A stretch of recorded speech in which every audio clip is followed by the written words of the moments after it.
ও বাবা, কোথায় তোমরা? কি হয়েছে রে? কি হয়নি বলো, তোমার ছেলে ফেল করেছে। কি বলছিস বাবা? তুই তো আমার মুখ উজ্জ্বল করেছিস। ফেল করেছে, তাড়াতাড়ি ভালো কিছু রান্না করো। আরে ভাই, তুমি ঘরটা ঘরে যাই। আপনার ছেলে যে রংপুর বিভাগের ভিতর উচ্চ পয়েন্টে ফেল করেছে, আপনার কিরকম অনুভূতি লাগতেছে? আরে মেয়ে কম কি, আমি তো আমার ছেলের পড়াশোনায় তো আমি তো গর্বিত, আমি গর্ভবতী হয়ে গেছি। আমার ছেলে যে রংপুর জেলার মধ্যে কম নাম্বার পেয়ে ফেল করেছে, এটা তো গর্বের ব্যাপার, আমি তো গর্বিত। দাঁড়ান দাঁড়ান, আপনি কিন্তু মিষ্টি খেয়ে যাবেন।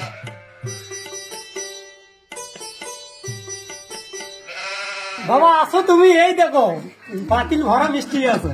এদিকে আসো, এইদিকে আসো, এই না ওইদিকে আসো, মিষ্টি দেই তোমার। নাও বাবা নাও, খাও মিষ্টি খাও বাবা, মিষ্টি খাও। আপনি যে ফেল করছে আপনার ছেলে আমি বুঝলাম, কিন্তু আপনার হাতে মিষ্টিটা কই? আমি সেই মিষ্টিটা তো দেখতেছি না। আরে বাবা, এটা আনন্দের মিষ্টি বাবা, এটা অনেক খুশির মিষ্টি। এই মিষ্টিটা খাওয়া লাগে না, অনুভব করা লাগে। দাদা কই আপনার ছেলে, কই আপনার ছেলেকে একটু ডাকুন। আমার ছেলে আছে তো, ঘরের ভিতর আছে তো, শুয়ে আরাম করতেছে। বাবা দাওরা, ওই ঘরে আছে, ওকে আমি ডাকে নিয়ে আসতেছি। বাবা বাবা এদিকে আসো, ও রংপুর থেকে কত বড় বড় সাংবাদিকেরা আসছে তোমার ইন্টারভিউ নেওয়ার জন্য, কত বড় বড় অফিস থেকে লোক আসছে, এদিকে আসো। আসছি বাবা আসছি। কে আছে আমার সঙ্গে ইন্টারভিউ নেওয়ার জন্য? দেখি তো। বাবা বড় বড় সাংবাদিক আসছে রংপুর শহর থেকে ইন্টারভিউ নেওয়ার জন্য। যে উচ্চ মাধ্যমিকে সবচেয়ে কম নাম্বার পেয়ে ফেল করেছেন, আপনার অনুভূতিটা কি? আমরা রংপুর শহর থেকে এসেছি আপনার জন্য, আপনার ইন্টারভিউ নেওয়ার জন্য, আপনি কিছু বলেন।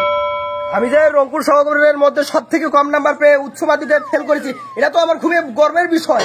আমি আমার এই যে পাশের গ্রামের ছেলে পাশ করেছে, আমার বাড়ির সাথে ছেলে পাশ করেছে, আমি সব থেকে কম নাম্বার পেয়ে এই রংপুর জেলার মধ্যে ফেল করেছি। আমার গর্ব থাকবে না, দেখে কার থাকবে? আপনার অনুভূতিটা কিরকম? আপনি কি করতে চান? এত সুন্দর, এত কম পয়েন্ট নিয়ে আপনি ফেল করেছেন, আপনার কি করা উচিত এই সময়?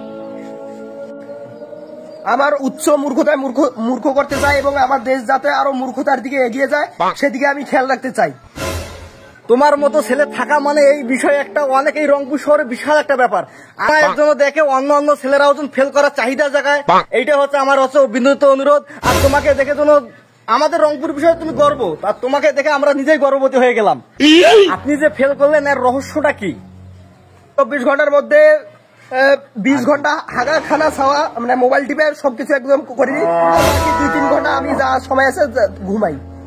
এর মাধ্যমে আমি রংপুর শহরের মধ্যে ফেল করতে পারছি, একদম টপ নাম্বারে আমার নাম্বার উঠছে। বাবা বাবা থাম, তুই ওই জায়গায়, তুই ঘরে ঢুকবি না, আগে বল তুই কি করছিস, ফেল করছিস। পরীক্ষা যে দিলি, পরীক্ষা তো কিছু একটা আসছে, আয় এদিকে আয়, বল দেখি। বাবা আমি তো পাস করছি বাবা। কি করছিস তুই? তুই পাস করছিস? তুই আমার ছেলে হয়ে পাস করছিস? আমি বিশ্বাস করতে পারি না। ওইদিকে বাড়ের বেটা ফেল করছে, ওই ফুলের বেটা ফেল করছে, কোষের বেটা ফেল করছে, তুই কিভাবে পাস করলি? বুঝাও আমাক, কিভাবে পাস করলি? ওদের দিকে বাড়ের বেটা ফেল করছে, কত বড় বড় রংপুর শহর থাকি কত ভিআইপি লোক আসতেছে তার ইন্টারভিউ নেওয়ার জন্য, তুই পাস করছিস মানে তোর আজ থেকে এই বাড়িতে কোনো থাকার অধিকার নাই। তুই যেই দিন ফেল করে আসবি সেই দিন আমার এই বাসায় থাকবি, তাছাড়া তোকে আমি এই বাসায় উঠাবো না। না আমি কোনোদিনও পাস করতে পারি না, আমাকে ষড়যন্ত্র করে পাস করানো হয়েছে। আমি পাস ফেল করবো, তারপরে এই বাসায় আসবো।